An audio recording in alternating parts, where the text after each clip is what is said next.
जय हिंद दोस्तों, मैं विकास आप सभी का स्वागत करता हूं फिलोफॉर्म पर। आई होप कि आप सभी अच्छे होंगे और आप सभी की तैयारियां अच्छी चल रही होगी। अंजुदक्ष मैं बिल्कुल ठीक हूं और आप सभी कैसे हो? एक बार जुड़ जाइए सभी, उसके बाद क्लास को स्टार्ट करेंगे।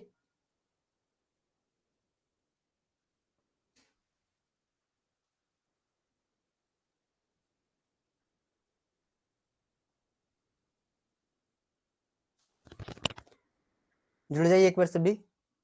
और जो हमारी क्लास है, आज हम पांचाल महाजनपद को शुरू करेंगे। पांचाल महाजनपद से आज हम स्टार्ट करेंगे, तो जुड़ जाइए एक बार।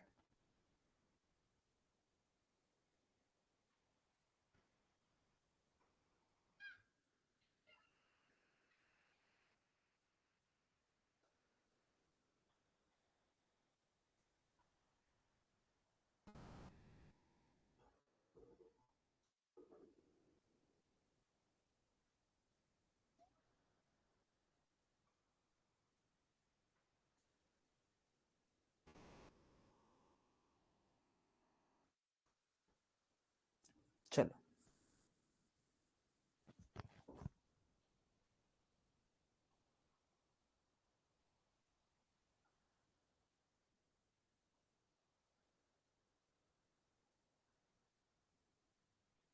अनु गुड इवनिंग बहन, शुभ संध्या आप सभी को।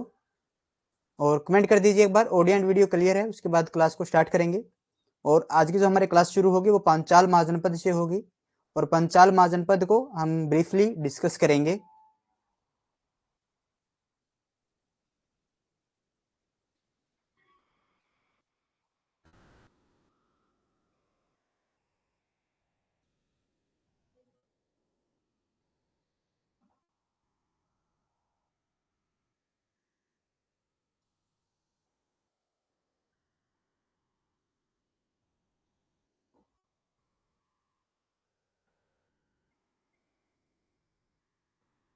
कमेंट कीजिए।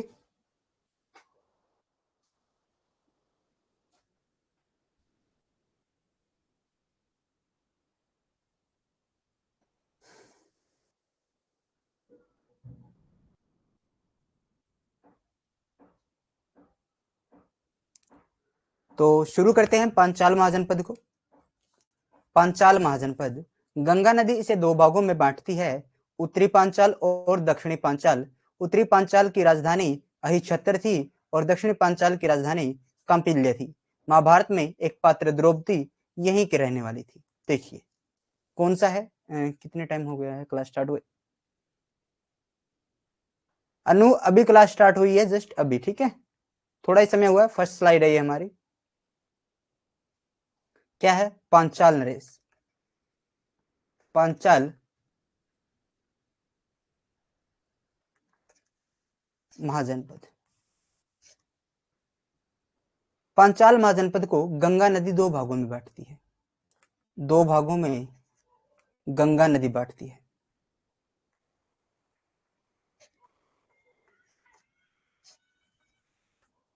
एक तो आ जाता है उत्तरी और एक आ जाता है दक्षिणी। उत्तरी जो पांचाल है, इसकी जो राजधानी थी वो अहिछत्र थी।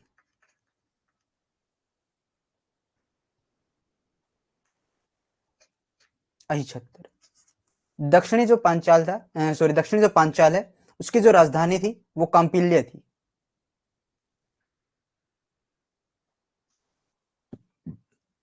क्या थी राजधानी? कांपिल्य इसकी राजधानी थी। अहिछत्र की अगर मैं बात करूं तो आधुनिक बरेली वाला एरिया, आधुनिक बरेली क्षेत्र, बरेली अक्षेत्र। दक्षिण पांचाल के अंदर कांपिल्य, कांपिल्य आधुनिक फरुखाबाद, फरुखाबाद उत्तर प्रदेश। आधुनिक फरुखाबाद उत्तर प्रदेश इसकी क्या थी? आधुनिक राजधानी थी। मतलब आधुनिक क्षेत्र में, अभी आधुनिक एरिया में ये पड़ती है। वहां पर आधुनिक जो जगह है वो अहिछत्र की तो बरेली वाला एरिया, और कंपिल्य की है फरुखाबाद वाला एरिया। ठीक है। महाभारत में एक पात्र था, महाभारत एक पात्र था, क्या नाम था उसका? द्रौपदी। द्रौपदी का संबंध पांचाल से माना जाता है, पांचाल महाजनपद से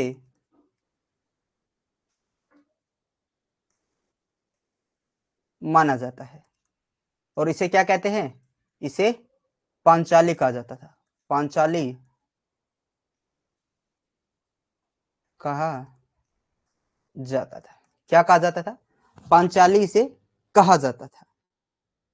क्लियर? इसका विस्तार देख लेते हैं, इसका उत्तर दक्षिण में विस्तार। उत्तर में हिमालय पर्वत तक इसका विस्तार था, दक्षिण में चंबल नदी तक, चंबल तक इसका विस्तार था, पूर्व में कौशल तक, और पश्चिम में कुरु जनपद।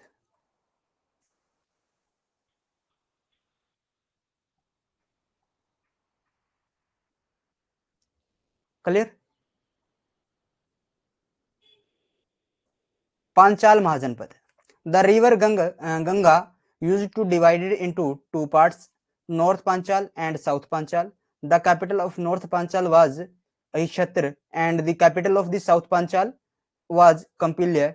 Ahichhatra in a character in Mahabharata Draupadi was supposed to leave her। Sir हमने सुना कि 5 पतियों की वाइफ पांचाली। बिल्कुल भाई, पांचाली, पांचाली कहने का मतलब ये नहीं था कि 5 पतियों की। आप एक बात सुनिए, द्रौपदी को पांचाली क्यों कहा गया? पांचाल महाजनपद की कुमारी होने के कारण, रानी नहीं, कुमारी होती है। अविवाहिता क्या होती है? अविवाहिता कुमारी होती है, और जब शादी हो जाती है किसी राजा के साथ तो रानी होती है। ठीक है? ऐसे ही आपने गांधारी का नाम सुना होगा, गांधारी। गांधारी, तो गांधार नरेश जो थे उसकी पुत्री होती गांधारी, यानी गांधार प्रदेश की कुमारी। गांधार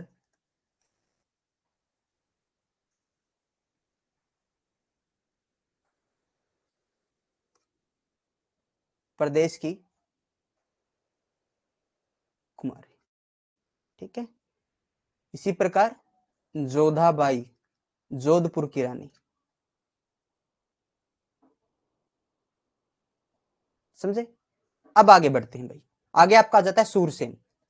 सूरसेन महाजनपद, इसकी जो राजधानी थी मथुरा थी, और यह एक व्यापारिक एवं धार्मिक केंद्र था। क्या था? धार्मिक एवं व्यापारिक नगर था सूरसेन महाजनपद।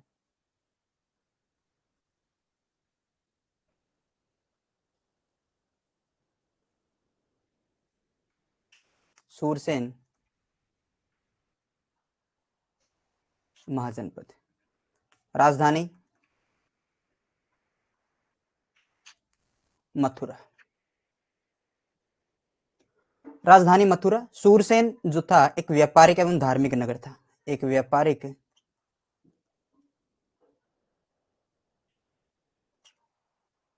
एवं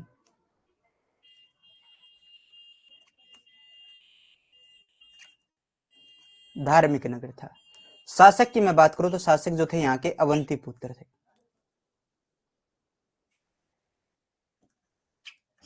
शासक कौन थे? अवंती पुत्र।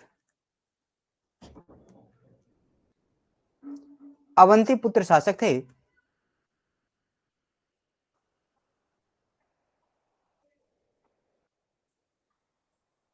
शब्दों से आश्चर्य है, शब्दों से आश्चर्य कि सूर्यसेन की सूरसेन, सूरसेन का विवाह, सूरसेन का अवंती के साथ वैवाहिक संबंध, क्या कहा जाता है? यानी जो शब्द है, यानी अवंती पुत्र, और अवंती पुत्र जो शब्द है, इससे ये आशय किया लगाया जाता है कि सूरसेन का अवंती के साथ वैवाहिक संबंध था। सूरसेन महाजनपद राजधानी मथुरा एक व्यापारिक और धार्मिक नगर था। इसके जो शासक थे वो अवंती पुत्र थे। और सूरसेन सूरसेन महाजनपद की मैं बात कर रहा हूँ भाई, सूरसेन व्यक्ति की बात नहीं कर रहा हूं मैं। तो सूरसेन महाजनपद जो था उसका क्या इन शब्द से क्या आशय लिया जाता है कि इसका अवंती के साथ क्या है, वैवाहिक संबंध था। आगे बढ़े।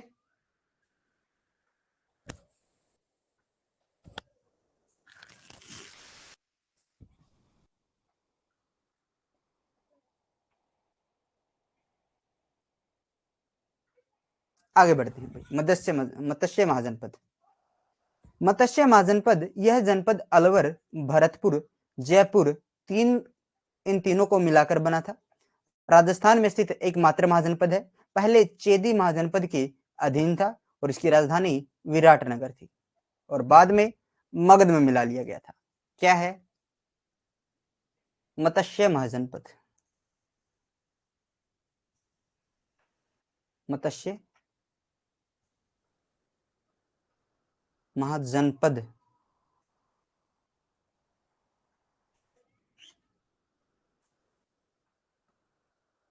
अलवर प्लस भरतपुर और जयपुर, इन तीनों को मिलाकर ये बना था।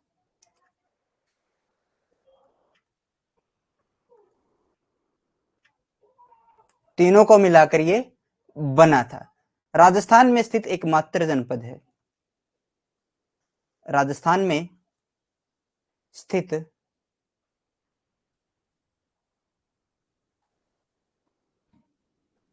एकमात्र महाजनपद है। पहले जो था ये चेदी महाजनपद के अधीन था। चेदी महाजनपद के अधीन था। चेदी महाजनपद जो था चेदी महाजनपद के अधीन था और मत्स्य महाजनपद की जो राजधानी थी वो विराटनगर थी। विराटनगर। देखिए इसकी राजधानी याद करना बिल्कुल आसान। एक वेल मछली जो होती है वो क्या होती है? एक विराट होती है।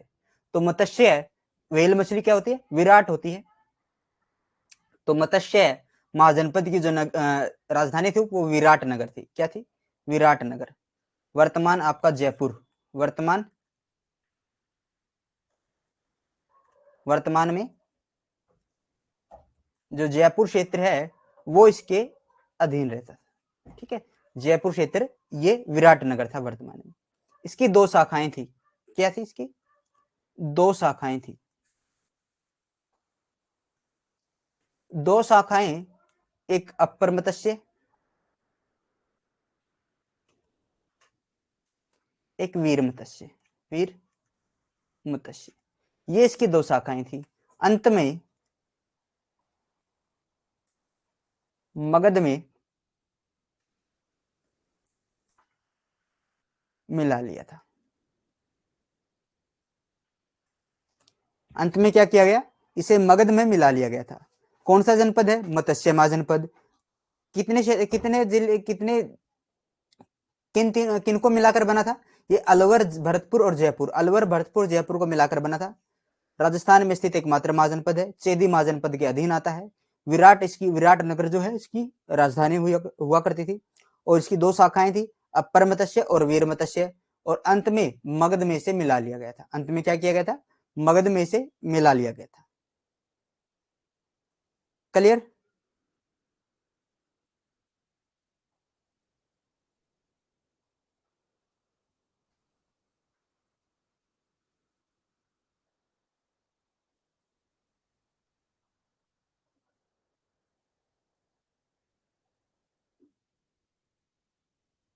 चलो तो एक बार रिवाइज कीजिए मेरे साथ सभी।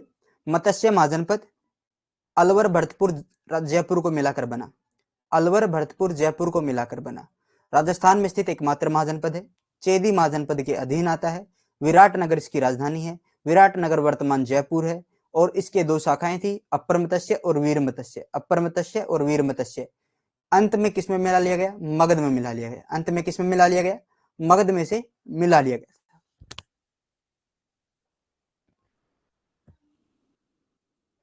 मत्स्य Mahajanapada, the district was formed by combing the three of combining the three of Alwar, Bharatpur, Jaipur. It is the only Mahajanpad located in Rajasthan. Earlier, it was under Chedi Mahajanpad. Its capital was Viratnagar. Avanti Mahajanapada, Vindhya पर्वत इसे दो भागों में बांटता है। विंध्य पर्वत यानी विंध्याचल पर्वत श्रेणी इसे दो भागों में बांटती है। भारत को भी दो भागों में बांटने का काम विंध्याचल पर्वत श्रेणी और करक रेखा करती है। बाढ़ से कौन सी रेखा गुजरती है? बाढ़ से करक रेखा गुजरती है। कौन सी रेखा गुजरती है? करक रेखा गुजरती है। ठीक है। अवंती महाजनपद, विंध्य पर्वत इसे दो भागों में बांटता है, उत्तरी अवंती और दक्षिणी अवंती। उत्तरी अवंती की राजधानी उज्जैनी थी और बाद के काल में इसका महत्व बढ़ा क्योंकि उत्तर से दक्षिण जाने वाले व्यापारिक मार्ग पर यह स्थान था। दक्षिणी अवंती की राजधानी महिष्मती थी और बाद के काल में इसका महत्व कम हो गया। देखिए क्या है आपका आ जाता है अवंती महाजनपद।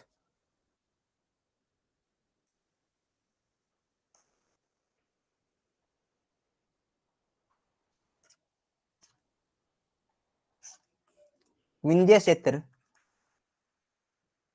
विंध्य पर्वत दो भागों में बांटता है।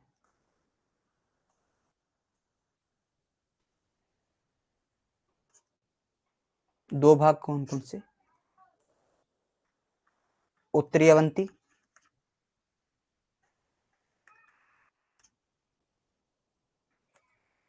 और दक्षिणी अवंती।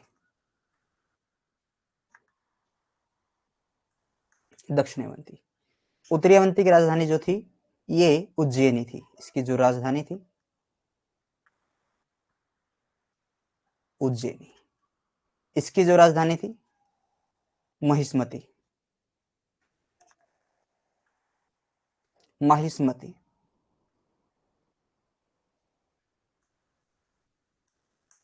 ठीक है। बाहुबली फिल्म में जो महिष्मती दिखाया गया वही वही महिष्मती है। ये महिष्मती था। इसका क्या हुआ? इसका महत्व बढ़ा बाद के काल में। बाद के काल में महत्व बढ़ा क्योंकि उत्तर से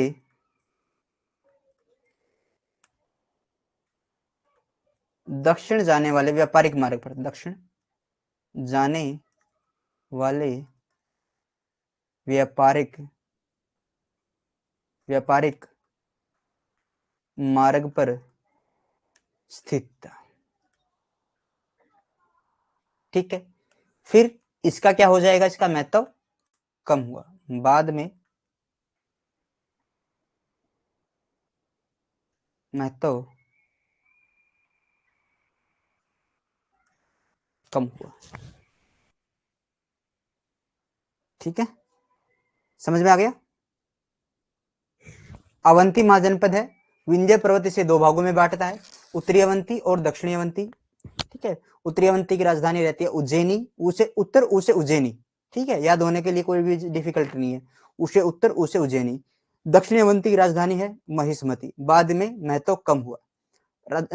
इसकी जो राजधानी है उज्जैनी है और बाद के काल में इसका महत्व बढ़ा क्योंकि ये उत्तर से दक्षिण जाने वाले व्यापारिक मार्ग पर स्थित था।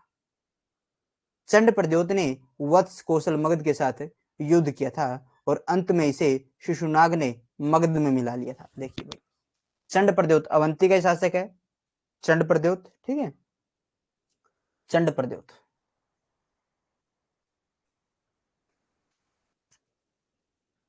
चंड प्रद्योत ने वत्स कौशल और मगध के साथ युद्ध किया था। ठीक है, और अंत में इसे अंत में इसे क्या किया, अंत में इसे शिशुनाग ने, शिशु नाग के द्वारा, नाग के द्वारा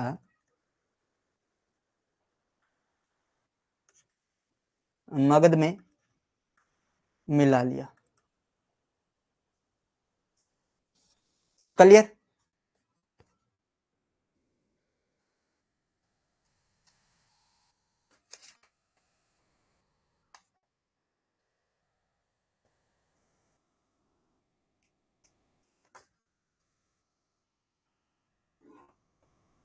कमेंट कीजिए एक बार। और एक क्वेश्चन है आपके लिए, वत्स के एक शासक थे, वत्स के एक शासक थे जिसने चंड प्रद्योत को हराया था, जिसने चंड प्रद्योत को हराया था और इसकी पुत्री वासवदत्ता के साथ विवाह किया था। ठीक है, तो उस शासक का नाम क्या है?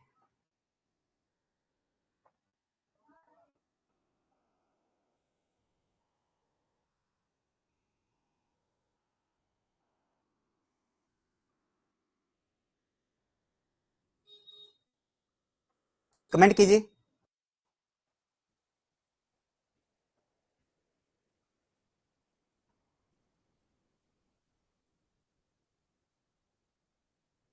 उद्यन, अंजू दक्ष का सबसे पहले राइट आंसर आया, राइट आंसर उद्यन, बिल्कुल। चंड प्रद्योत को हराने वाला जो वत्स का शासक था उद्यन था, जिसने चंड प्रद्योत की पुत्री वासवदत्ता के साथ विवाह किया था और जिसने जिसे आधार बनाकर भास के द्वारा स्वपन वासवदत्ता लिखा गया था। तो अवंती महाजनपद विंध्य क्षेत्र दो भागों में बांट देता है, उत्तरी अवंती और दक्षिणी अवंती।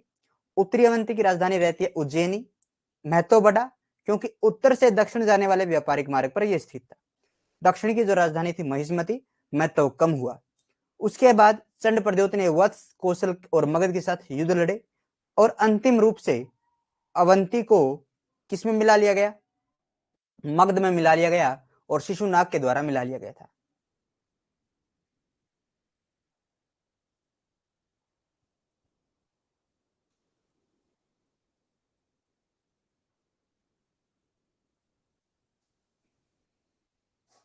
आगे बढ़ते हैं भाई।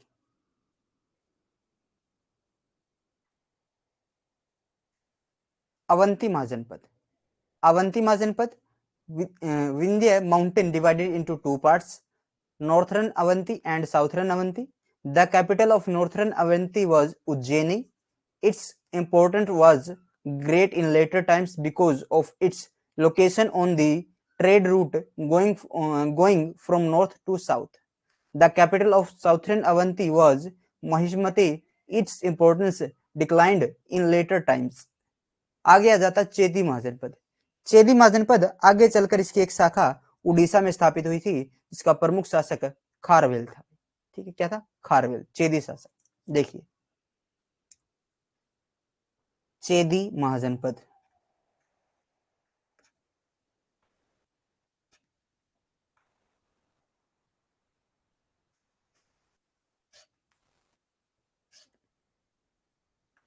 चेदी महाजनपद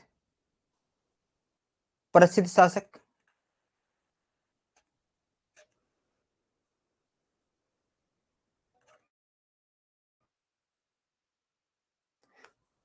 शासक जो था वो था शिशुपाल।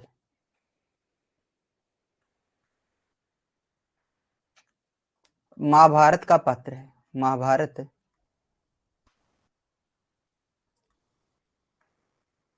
महाभारत का पात्र है शिशुपाल। महाभारत में इसकी चर्चा देखने को मिलती है। आगे चलकर ये, आगे चलकर इसकी एक शाखा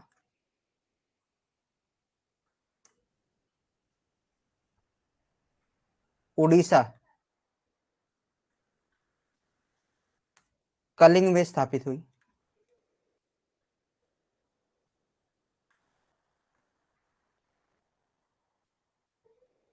और जिसका प्रमुख शासक, जिसका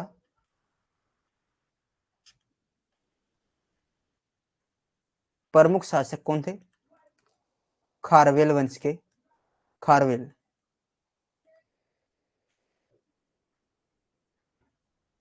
प्रमुख शासक थे। क्लियर है?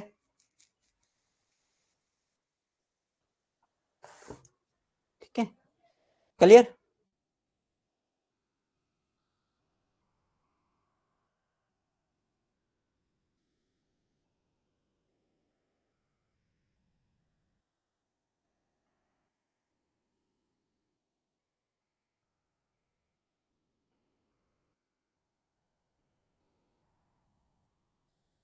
बिल्कुल क्लियर। 1 मिनट वेट कीजिए फिर आप सभी, ठीक है, सिर्फ 1 मिनट का वेट कीजिए, 1 मिनट।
चलिए भाई, और माफी चाहूंगा इंटरप्शन के लिए, थोड़ा सा हो गया था। तो उसके बाद आ जाता है आपका अस्मक महाजन पद। क्या आ जाता है?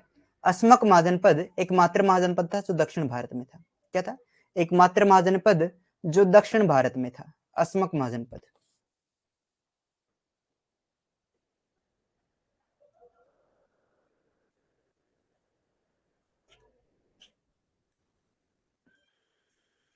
एकमात्र महाजन पद जो दक्षिण भारत में था। ठीक है, अस्मक की अगर मैं बात करूं, इसकी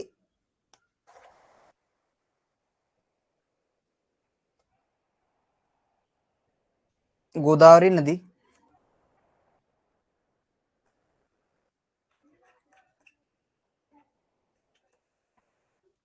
स्थित है। इसके पास क्या है? गोदावरी नदी है। इसके शासक जो थे इक्ष्वाकु वंश के थे, क्षत्रिय थे। इसके शासक इक्ष्वाकु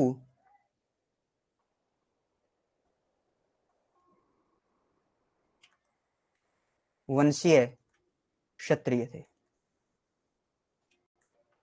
ठीक है, एक महाजनपद जो दक्षिण भारत में था या विंध्य पर्वत के दक्षिण में था। Asmaka Mahajanapada the only Mahajanapada which was in south India. Look up detail, जो उसके दक्षिण भारत में था।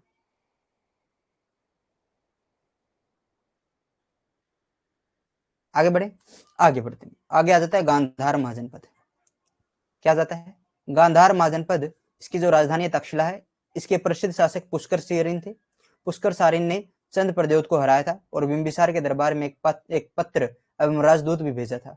बाद में गांधार पर फारस व ईरान का शासन हुआ था और उसके अंत में गांधार पर क्या हो गया, बाद में इसको भी मिला लिया जाता है। Gandhara Mahajanapada, its capital was Takshashila. Its found famous ruler was Pushkar Sareen. Pushkar Sareen had defeated Chand Pradyota and also sent a letter and ambassadors to the court of Bimbisar. Later Gandhara was ruled by Persia and Iran. क्या है गांधार?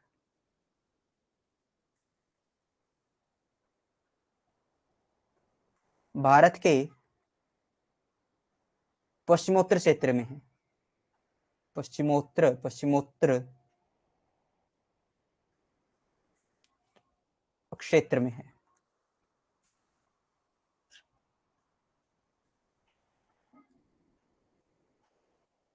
राजधानी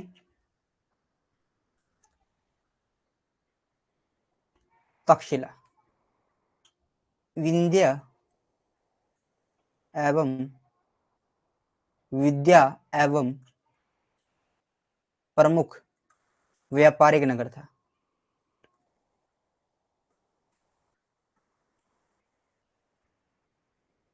नगर था, ठीक है। यहां से शिक्षा किस किसने ग्रहण ली थी? शिक्षा की अगर मैं बात करूं, शिक्षा ग्रहण करने वाले तक्षशिला से कौन कौन है? श्वेत केतु, श्वेत केतु, उदालक, कौटिल्य,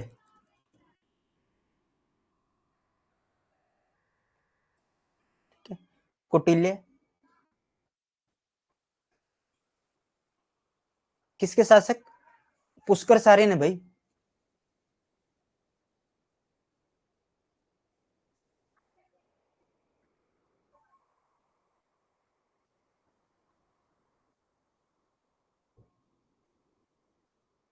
अस्मक्य, अस्मक्य इक्ष्वाकु,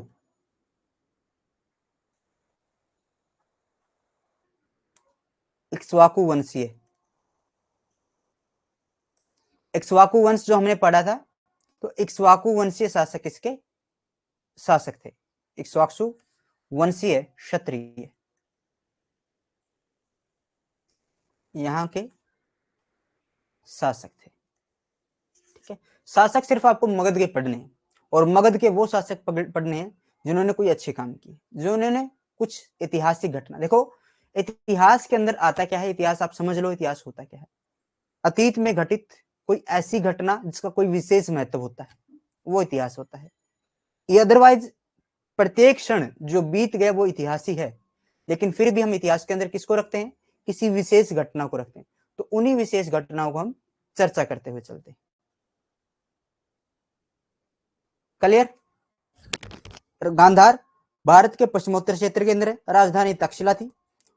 विंध्य एवं प्रमुख व्यापारिक नगर था। विद्या एवं विद्या का और शिक्षा का ये व्यापारिक नगर, और शिक्षा का और व्यापारिक प्रमुख नगर कौन सा था? तक्षशिला था। शिक्षा ग्रहण करने के लिए यहाँ पर शिक्षा ग्रहण किस किसने की थी? श्वेत केतु, उदालक और कौटिल्य ने यहाँ से शिक्षा ग्रहण की थी। क्लियर?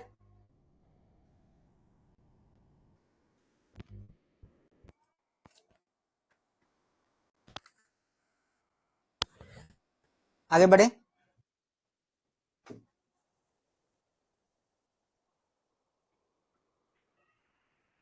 आगे बढ़ते हैं। आगे देखिए, गांधार महाजनपद, गांधारी यहीं की थी, ठीक है। पुष्कर सारिन, पुष्कर सारिन शासक थे। पुष्क सती भी आपको देखने को मिलेगा, या पुष्क सती, पुष्कु सती, ठीक है। चंड प्रद्योत ने, पुष्कर सारिन ने चंड प्रद्योत को हराया था। चंड प्रद्योत को हराया था बिंबिसार के दरबार में।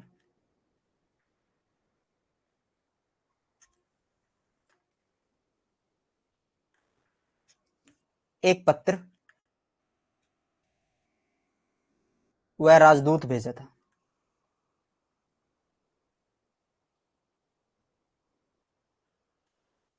बाद में गांधार पर फारस व ईरान का शासन हो गया था, और इस बात की जानकारी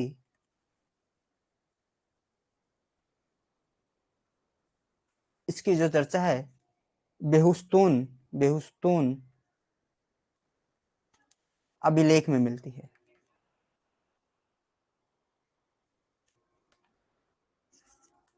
यहां पर लिख देता हूं, बेहुस्तून।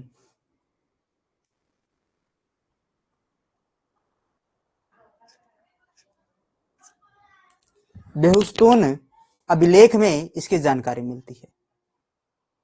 Gandhara Mahajanapada, its capital was Takshashila, its famous ruler was Pushkar Sareen. Pushkar Sareen had defeated Chand Pradyot and also sent a letter and ambassador to the court of Bimbisara. Later Gandhara was ruled by Persia and Iran. आगे बढ़े, आगे आ जाता है आपका कंबोज।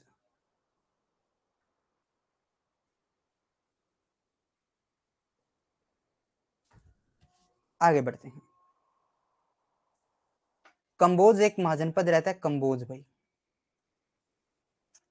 ये भारत के पश्चिमोत्तर में ही था, भारत के पश्चिमोत्तर में था।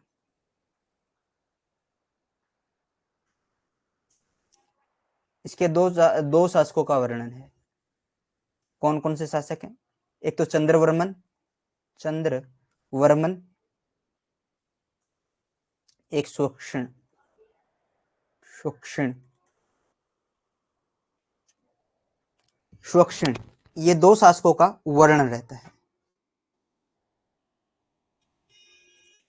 अब महात्मा बुद्ध के समय 10 गणराज्य थे। क्या थे? महात्मा बुद्ध के समय 10 गणराज्य थे।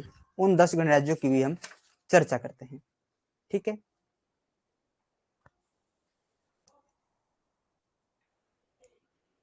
कपिलवस्तु के शाक्य, इनकी राजधानी कपिलवस्तु थी और दूसरी राजधानी लुम्बिनी थी और इन्हें अपने रक्त शुद्धता पर घमंड था। देखिए भाई, महात्मा बुद्ध के समय 10 गणराज्य, 10 गणराज्य के अंदर मैं भाग करूं, दो भागों के अंदर मैं डिवाइड करूं तो दो गणराज्य,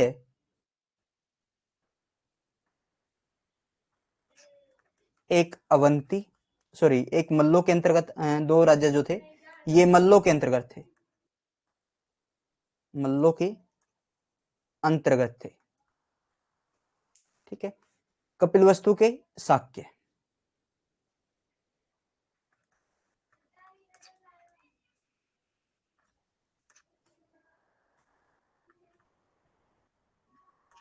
कपिलवस्तु के शाक्य, इनकी जो राजधानी थी लुम्बिनी थी, आधुनिक कपिलवस्तु। देखिए राजधानी कपिलवस्तु, आधुनिक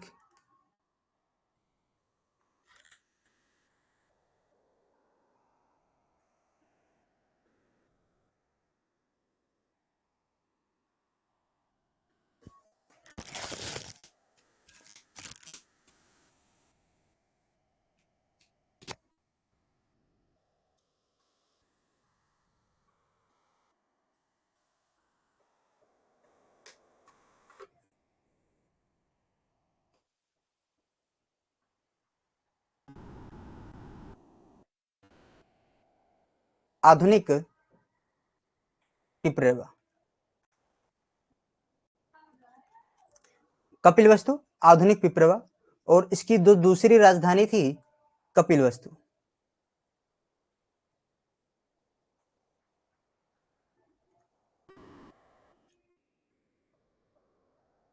सॉरी, दूसरी राजधानी लुम्बिनी थी।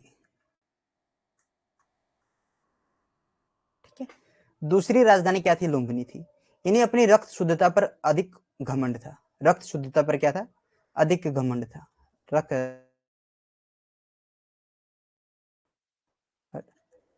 घमंड था। उदाहरण की अगर मैं बात करूं,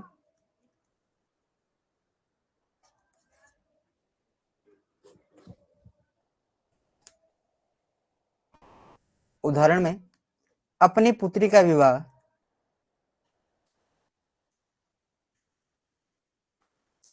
अपनी पुत्री का विवाह प्रेषणजीत से, प्रेषणजीत से, प्रेषणजीत के साथ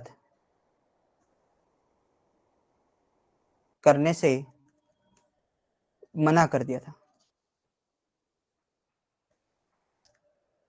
क्योंकि अपनी जाति में वैवाहिक संबंध बनाते थे। क्यों? क्योंकि अपनी जाति में वैवाहिक संबंध बनाते थे। ठीक है, और 8 जो थे वज्जी संघ के अंदर आते थे।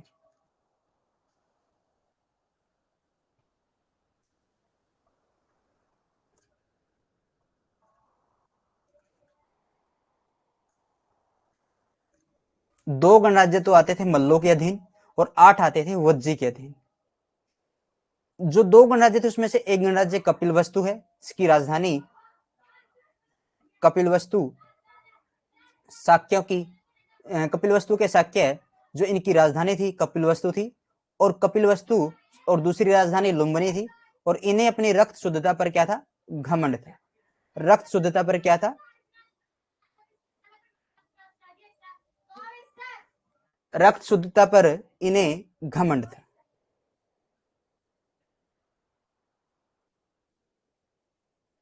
ठीक है, 8 वज्जी संघ इसके अंतर्गत आते थे।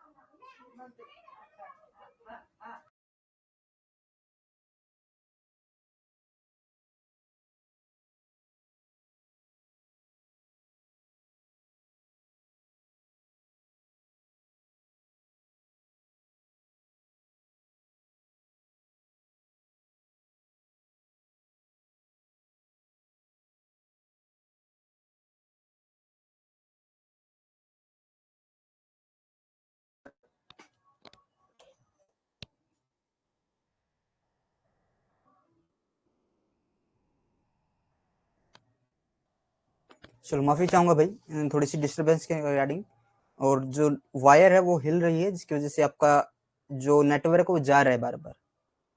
ठीक है, तो इसको दोबारा करते हैं। महात्मा बुद्ध के समय के 10 गणराज्य, 10 में से जो 2 गणराज्य थे वो मल्लों के अधीन थे, और 2 गणराज्य जो 8 गणराज्य जो बचे वो वज्जी के अधीन बचे। ठीक है, 2 मल्लों के अधीन थे, इसमें से एक आता है कपिलवस्तु के शाक्य।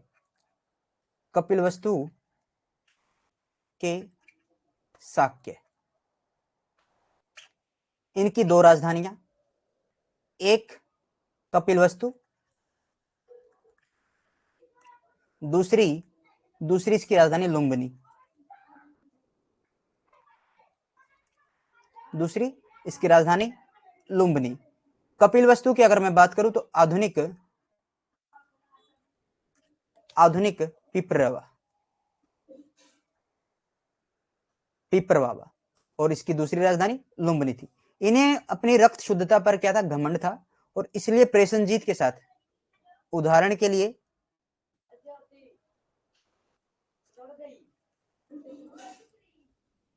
प्रेषणजीत के साथ, प्रेषणजीत के साथ वैवाहिक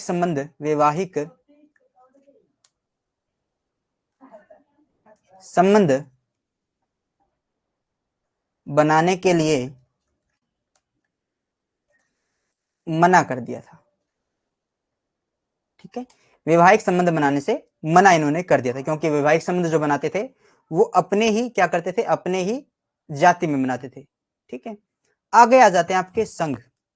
क्या है संघ, यह सुसुमार पर्वत के भाग में रहते थे, वत्स जनपद के अधीन थे। ठीक है, क्या है संघ,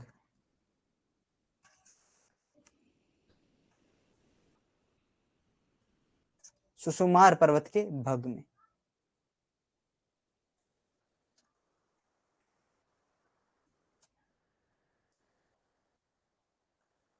भाग में रहते थे। ये जो क्षेत्र है ये चुनार, मिर्जापुर,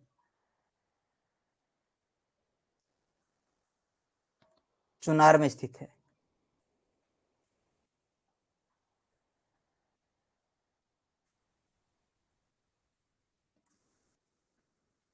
चुनार में स्थित है। बौद्धिक कुमार उद्यान,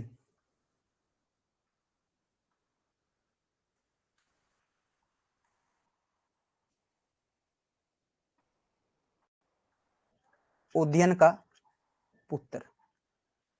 उदयन का पुत्र था बोधि कुमार, जो बुद्ध का शिष्य था। ठीक है, इसका संबंध बुद्ध का शिष्य था।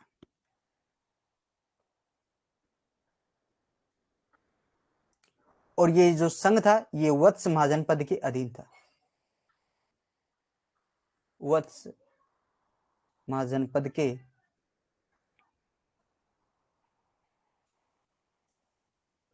अधीन था। Union it lived in the Bhag of Susumar mountain was under the Vatsa district. Akkalap के बुली, अक्कलप के अलकप के बुली जो इनकी राजधानी थी वेट द्वीप थी, तीसरे नंबर पर ये थे। ठीक है, Buli of Alakap, their capital was Vat island. Kesaput के कलाम, बुद्ध के गुरु अलार कलाम यहीं से थे। केसपुत के कलाम, केसपुत के कलाम जो बुद्ध के गुरु थे, बुद्ध के गुरु अलार कलाम, जिनसे बुद्ध ने क्या सीखा था, क्या सीखा था, किसका ज्ञान लिया था? यहीं के रहने वाले थे। ठीक है, यहीं के रहने वाले थे। रामग्राम के कोलिया, यहाँ कोलिया शाक्य रहने वाले थे। और यहाँ जो क्षेत्र आता है ये गोरखपुर में आता है, गोरखपुर उत्तर प्रदेश में क्षेत्र आता है। यहाँ कोलिया शाक्य रहते थे। कोलिया व शाक्यों के बीच विवाद हुआ। विवाद का कारण था रोहिणी नदी के जल पर, रोहिणी नदी के जल को लेकर विवाद था। इसका समाधान महात्मा बुद्ध के द्वारा किया गया था।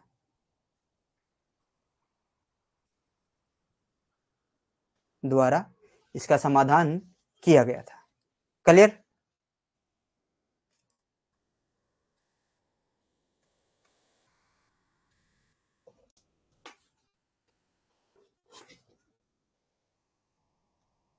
कमेंट कीजिए एक बार।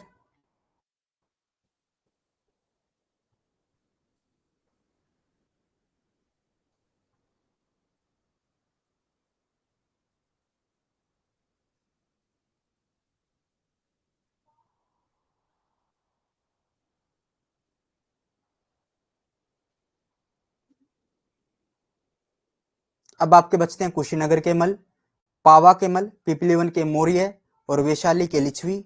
ठीक है, जो करेंगे हम कल करेंगे। ठीक है, और मिथिला के विधेय।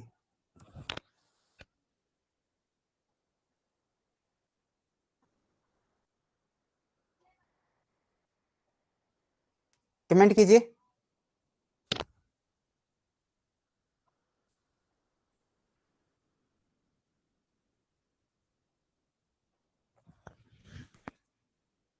बिल्कुल। और आज जो चाहूंगा, ठीक है, क्लास के अंदर क्या होता है कि अगर इंटरप्शन हो जाए ना थोड़ी सी भी, तो क्लास डिस्टर्ब हो जाती है। और उस जो क्लास का सिस्टमेटिक ढंग चल रहा है ना, उसको सेट करने में बड़ा समय लग जाता है। जो एक सीक्वेंस हमने बनाया था, जो एक फ्लो हमने स्टार्ट किया था क्लास का, वो फ्लो नहीं रह पाता उस क्लास में।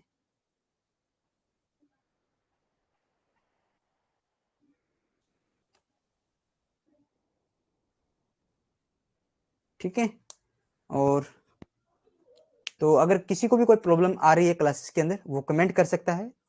ठीक है, किसी को कोई इशू आ रहा है, क्योंकि अगर कुछ भी आपको कमियां महसूस नजर आती है तो आप मुझे बता सकते हैं। क्वेश्चंस है वो आपसे पूछे जाते रहते रहे, बीच में पूछे जाएंगे आपसे। ठीक है, कई बार चीजें ध्यान में नहीं रहती है। जैसे आपको कल कोई होमवर्क दे दिया तो ध्यान में नहीं रह पाता कि कल करवाना है, तो सोचते हैं कि आगे बढ़ते हैं और बीच में क्वेश्चन पूछे जाएंगे, बीच में उनको रिपीटेशन कर लेते हैं। क्योंकि आपके जो वैदिक साहित्य हमने किया था, वैदिक साहित्य में एपिक से क्वेश्चन पूछने रहते थे, लेकिन बाद में मैंने उनको पूछ ही लिया था जस्ट कुछ ही क्लासेस के अंदर। ठीक है, तो अगर आपको कोई भी इशू आ रहा है क्लास के अंदर तो आप मुझे कमेंट करके बता सकते हैं। अगर किसी भी प्रकार की आपकी कोई समस्याएं हैं तो उसका भी मैं कोशिश करूंगा कि आपके समाधान उसका करने की मैं कोशिश करूंगा।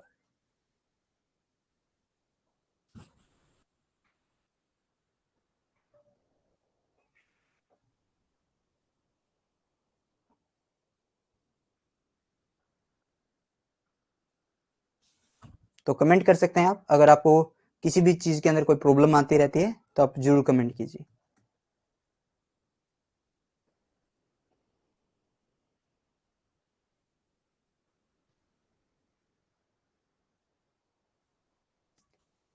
तो आई होप कि आपको क्लासेस अच्छी लग रही होगी, ठीक है।